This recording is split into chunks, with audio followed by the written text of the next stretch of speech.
നമസ്കാരം. ആറ്റുനോറ്റ് കിട്ടിയ ഒരു കോർപ്പറേഷനാണ് BJPക്ക് തിരുവനന്തപുരം കോർപ്പറേഷൻ.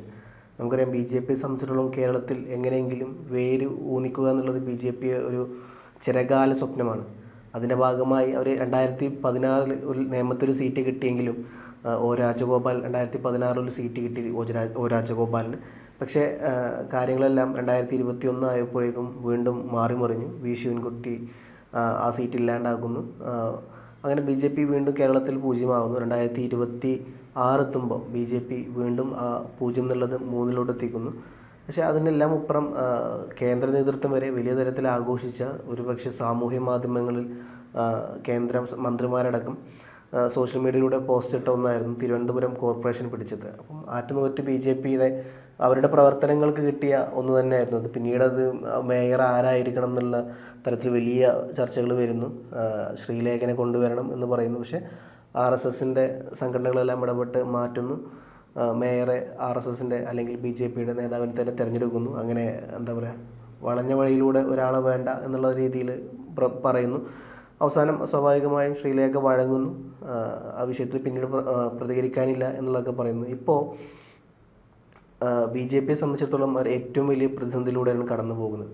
കാരണം ആ ഒരു കോർപ്പറേഷൻ ഭരണം ഇല്ലാണ്ടാകുന്നു എന്നുള്ള വാർത്തകളാണ് വരുന്നത്. ഒരു വശത്ത് നമുക്കറിയാം BJPക്ക് 50 സീറ്റുണ്ട്, ഏകദേശം 29ഓളം സീറ്റുണ്ട് CPMന്, അതേപോലെ തന്നെ 20ഓളം സീറ്റുണ്ട് കോൺഗ്രസിനും. അപ്പം പിന്നെ 2 സ്വതന്ത്രന്മാർ, ഒരു സ്വതന്ത്രൻ BJPയുടെ കൂടെ നിൽക്കുന്നു, ഒരു സ്വതന്ത്രൻ UDFൻ്റെ കൂടെ മീൻസ് കോൺഗ്രസിൻ്റെ കൂടെ നിൽക്കുന്നു. അപ്പോൾ ഇത്തരത്തിലാണ് അവിടുത്തെ രാഷ്ട്രീയ കക്ഷി. അപ്പോൾ 51-50 എന്നുള്ള രീതിയിലാണ് അവിടെ നിലവിൽ പോകുന്നത്. ഒറ്റ സീറ്റിൻ്റെ പിൻബലത്തിലാണ് ഭരിച്ചുകൊണ്ടിരിക്കുന്നത്.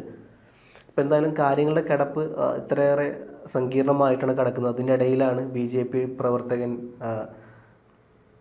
ജയിലിലാകുന്നതും കാപ്പ കേസ് പ്രതിയാകുന്നതും അതിൻ്റെമായി ബന്ധപ്പെട്ട് അദ്ദേഹത്തെ ജയിലിലടക്കുന്നതും പലതരത്തിലുള്ള പ്രശ്നങ്ങളുമായിട്ട് മുമ്പോട്ട് പോകുന്നത്. ഇപ്പോൾ മേയറോട് മാധ്യമപ്രവർത്തകർ ചോദിച്ചപ്പോൾ ഈ കാര്യവുമായി ബന്ധപ്പെട്ട് മേയർ പറഞ്ഞൊരു കാര്യം, ആ വിഷയത്തിൽ തങ്ങൾക്ക് പേടിയില്ല എന്നുള്ളതും അവിശ്വാസ പ്രമേയം കൊണ്ടുവന്നാൽ അതിന് നേരിടാൻ തിരുവനന്തപുരം കോർപ്പറേഷനും BJPയും സർവ്വസന്നദ്ധരാണ് എന്നുള്ളതും യാതൊരുവിധ പേടിയും ആ വിഷയത്തിലില്ല എന്നുള്ളതും. അപ്പം നമുക്കറിയാം BJPയെ സംബന്ധിച്ചിടത്തോളം അത്തരത്തിൽ യാതൊരുവിധ കാര്യങ്ങൾ വന്നാൽ അതിനെ കൂളായി നേരിടാൻ കഴിവുള്ള ഒരു സംഘടന തന്നെയാണ് BJP. ഏതെങ്കിലും തരത്തിൽ മേയർ ഇപ്പം കോൺഗ്രസ്സാണ് ഈ സാധനത്തിന് മുൻകൈ എടുക്കുന്നത്. അവിശ്വാസ പ്രമേയം കൊണ്ടുവരാൻ മുമ്പോട്ട് വരുന്നത് ശബരിനാഥിൻ്റെ നേതൃത്വത്തിലാണ് കൊണ്ടുവരുന്നത്. പക്ഷേ മറുവശത്ത് ഈ പറഞ്ഞ പോലെ CPM ആ വിഷയത്തിൽ ഒന്നും പറഞ്ഞിട്ടില്ല ഇതുവരെ. പക്ഷേ സംസ്ഥാന ഘടകമായി ആലോചിച്ചതിന് ശേഷം കൃത്യമായ നടപടി എടുക്കും എന്ന് തന്നെയാണ് CPM പറഞ്ഞിട്ടുള്ളത്. പക്ഷേ അപ്പോഴും അവിടെ BJP നേരിടുന്നൊരു പ്രശ്നം, സുഗതൻ എന്ന് പറയുന്ന അവരുടെ ഒരു കൗൺസിലർ കാപ്പ കേസ് പ്രതി കൂടിയാണ്. അദ്ദേഹം നിലവിൽ ജയിലിലാണ്. അദ്ദേഹത്തെ ഇല്ലാണ്ട് എങ്ങനെ കോർപ്പറേഷൻ കൊണ്ടു നടക്കും എന്നുള്ള വലിയൊരു ചോദ്യചിഹ്നമാണ് നടക്കുന്നുണ്ട്. നിലവിൽ ഭരണ പ്രതിസന്ധി ഉണ്ട് എന്നുള്ളത് വിഷയത്തിൽ LDFും UDFും ഒറ്റക്കെട്ടായി തന്നെയാണ് കാര്യങ്ങൾ പറയുന്നത്. പക്ഷേ അതത്ര സിമ്പിളായി BJPക്ക് മറികടക്കാൻ പറ്റുമോ ഈ ഭരണ പ്രതിസന്ധി എന്നുള്ള വലിയ ചോദ്യചിഹ്നം നടക്കുന്നത്. കാരണം സംസ്ഥാനത്തിൻ്റെ ഭരണം ഇരിക്കുന്നത് ഈ പറഞ്ഞ പോലെ CPMൻ്റെ കോൺഗ്രസിൻ്റെ കയ്യിലാണ്. പ്രതിപക്ഷ സ്ഥാനം ഇരിക്കുന്നത് CPMൻ്റെ കയ്യിലാണ്. പ്രത്യേകിച്ചൊരു അടിത്തട്ട് വേരില്ലാത്ത ഭാഗത്താണ് BJP നിൽക്കുന്നത്. പക്ഷേ 3ഓളം MLAമാർ BJPക്കുണ്ട്. അപ്പം അങ്ങനെ കാര്യങ്ങൾ അങ്ങനെ വരുമ്പം ഇത്ര കൂളായിട്ട് മേയർ യാതൊരുവിധ പേടിയില്ലാണ്ട് ഈ അവിശ്വാസ പ്രമേയത്തെ ഞങ്ങൾ നേരിടും എന്നുള്ളത് വളരെ ലാഘവത്തോടെയാണ് അദ്ദേഹം പറയുന്നത്. അപ്പോൾ കാര്യങ്ങൾ വളരെ കൃത്യമാണ്. മേയർ ഒരു കളി മുൻകൂട്ടി കണ്ടു വെച്ചിട്ടുണ്ട് എന്നുള്ളത് തന്നെയാണ്. അപ്പം നമുക്കറിയാം ഓപ്പറേഷൻ താമര നടത്തുന്നതിൽ BJP എത്രത്തോളം എക്സ്പേർട്ടാണ് എന്നുള്ളത്. കൗൺസിലർ എന്നൊക്കെ പറഞ്ഞാൽ BJPയെ സംബന്ധിച്ചിടത്തോളം ചെറിയ സിമ്പിളായ ഒരു കാര്യമാണ്. കാരണം MPമാരെയും രാഘവ് ചദ്ദയെ പോലെയുള്ള ആം ആദ്മി MPമാരെയും ബംഗാളിൽ നമ്മൾ കണ്ടു ഏകദേശം 20ഓളം MPമാർ, 50ഓളം MLAമാർ. ബീഹാറിൽ നമ്മൾ കണ്ടു. ഇപ്പോൾ മഹാരാഷ്ട്രയിൽ ഈ പറഞ്ഞ ശിവസേന ഉദ്ധവ് വിഭാഗത്തിൽ നിന്നും ശരത് പവാർ NCPയുടെ ശരത് പവാറിൽ നിന്നും MLAമാരും MPമാരും വരെ അടർത്തിയെടുക്കുന്ന BJPക്ക് കോൺഗ്രസിൽ നിന്നോ CPMൽ നിന്നോ സുഖമായി കൗൺസിലർമാരെ എടുക്കാം എന്നുള്ളത് വലിയ കാര്യം. അപ്പോൾ അത്ര കൂളായി പറയുമ്പം ഈ പറഞ്ഞ പോലെ BJP കൗൺസിലർ BJP മേയർ ഇത്ര കൂളായി കാര്യം ലാഘവത്തോട് പറയുമ്പോൾ കാര്യങ്ങൾ വളരെ കൃത്യമാണ്. BJP പിന്നാമ്പുറത്ത് അണിയറ ഒരുക്കങ്ങൾ തുടങ്ങിക്കഴിഞ്ഞു എന്നുള്ളതും അതിൻ്റെ ചില കാര്യങ്ങൾ പുറത്തു വരുന്നുണ്ട് എന്നുള്ളതും. കാരണം ഇരുപക്ഷത്തു നിന്നും ചില മേയർമാർ യാതൊരുവിധ തരത്തിലുള്ള റെസ്പോൺസും കൊടുക്കുന്നില്ല എന്നുള്ള വാർത്തകളും വരുന്നുണ്ട്. ഒരു വിഷയം ബന്ധപ്പെട്ട് അവരെ കാണാനില്ല എന്നുള്ള തരത്തിലല്ല, യാതൊരുവിധ റെസ്പോൺസ് ഇതുമായി ബന്ധപ്പെട്ടെങ്ങാണ്ട് തങ്ങളുടെ അവകാശവാദം എന്ന് പറയുമ്പോൾ തങ്ങൾ ഏത് പാർട്ടി കൂടെ നിൽക്കുന്നുള്ളത്, ഒന്നീ പറഞ്ഞ പോലെ സ്വതന്ത്രന്മാരുടെ സമ്മർദ്ദമാണ് അവർ ഏത് ഭാഗത്ത് നിൽക്കുന്നുള്ളത്. സ്വതന്ത്രന്മാരെ സംബന്ധിച്ചിടത്തോളം ആരാണോ ഭരിക്കുന്നത് അങ്ങോട്ട് മാറുക എന്നുള്ളതായിരിക്കും അവർക്കും പ്രധാനപ്പെട്ട ഒരു കാര്യം. അപ്പോൾ ഇത്തരത്തിലുള്ളൊരു വലിയ പ്രതിസന്ധിയിലോട്ട് പോകുമ്പം CPM-നുള്ളിൽ തന്നെ പല കൗൺസിലർമാരും മിണ്ടാട്ടം കീപ്പ് ചെയ്യുന്നു എന്നുള്ളതാണ്. കാരണം അവർ സാമൂഹ്യ മാധ്യമങ്ങളിലും കാര്യങ്ങളിലൊക്കെ കൃത്യമായി നിലപാട് പറയുന്ന പല കൗൺസിലർമാരും ഇപ്പോൾ നിശബ്ദത പാലിക്കുന്നു എന്നുള്ള സാധനമാണ്. അപ്പം ഇതെല്ലാം കൂട്ടി വെച്ച് ആലോചിക്കുമ്പോൾ ഒരു കാര്യം വളരെ കൃത്യമാണ്. മേയർ ഇത്തരത്തിൽ അവിശ്വാസ പ്രമേയത്തെ നേരിടാൻ ഞങ്ങൾക്കൊരു ഭയമില്ല, അത് കൊണ്ടുവരുന്നത് തങ്ങളെ ബാധിക്കുന്ന ഒരു കാര്യമേ അല്ല എന്നുള്ളത് BJPയുടെ മേയർ പറയണം എന്നുണ്ടെങ്കിൽ അവർ മുൻകൂട്ടി ഒരു പ്ലാൻ B തയ്യാറാക്കിയിട്ടുണ്ടാവും. അപ്പോൾ അതിൻ്റെ ഭാഗം തന്നെയാണ് ഓപ്പറേഷൻ താമര നിലവിൽ തിരുവനന്തപുരത്ത്, കേരളത്തിൻ്റെ തലസ്ഥാനത്ത് ഭരണശിലാ കേന്ദ്രത്തിൻ്റെ മൂക്കിന് താഴെ നിൽക്കുന്ന തിരുവനന്തപുരം കോർപ്പറേഷൻ പിടിക്കുക എന്നുള്ളത്. പിടിച്ചു BJP, പക്ഷേ ജനവികാരം BJPയുടെ കൂടെ തന്നെയാണ്. ഏകദേശം ഈ പറഞ്ഞ പോലെ 50ഓളം കൗൺസിലർമാർ ഉണ്ട്.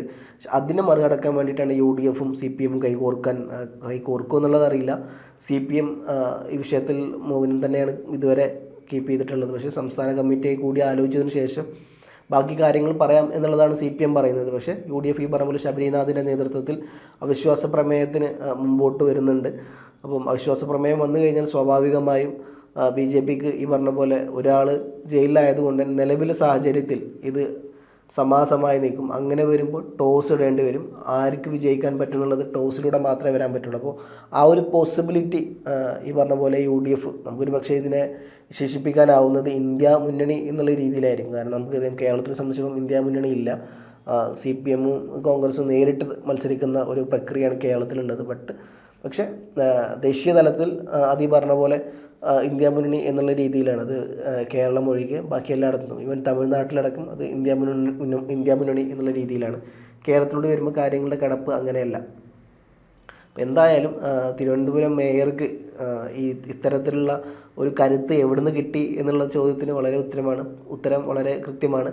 CPM-ൻ്റെ ചില കൗൺസിലർമാർ മുന്നണി വിടും എന്നുള്ള വിഷയം വളരെ കൃത്യമാണ്. അതിനെ ഏത് രീതിയിൽ CPM കൗണ്ടർ ചെയ്യും എന്നുള്ള വലിയ ചോദ്യചിഹ്നമുണ്ട്. കാരണം ഒന്ന് പാർട്ടി ഈ പറഞ്ഞ പോലെ തളർന്നു നിൽക്കുന്നൊരു സമയമാണ്. അതുകൊണ്ട് CPM മാറുമോ ഇല്ലയോ, CPM കൗൺസിലർമാർ 1-2 ആളെ കിട്ടിയാൽ തന്നെ BJPക്ക് അത് വളരെ സിമ്പിളാണ്. അപ്പോൾ CPM-ൽ നിന്നാവുമോ പോവുക, അതല്ല കോൺഗ്രസിൽ നിന്നാവുമോ എന്നുള്ളത് വലിയ ചോദ്യചിഹ്നം കിടക്കുന്നുണ്ട്. പക്ഷേ മറ്റ് സംസ്ഥാനങ്ങളിലെ രാഷ്ട്രീയത്തെ പോലെ കേരളത്തിൽ അത്ര പെട്ടെന്ന് ഓപ്പറേഷൻ താമര നടപ്പാക്കാൻ പറ്റുമോ എന്ന് ചോദിച്ചാൽ, പേഴ്സണലി എന്നോട് ചോദിച്ചാൽ എൻ്റെ അഭിപ്രായം പറ്റില്ല എന്നുള്ളത്. കാരണം ഈ പറഞ്ഞ പോലെ ബാക്കി സംസ്ഥാനങ്ങളിലുള്ള പോലെയല്ല കേരളത്തിൻ്റെ സന്തുലിതാവസ്ഥ.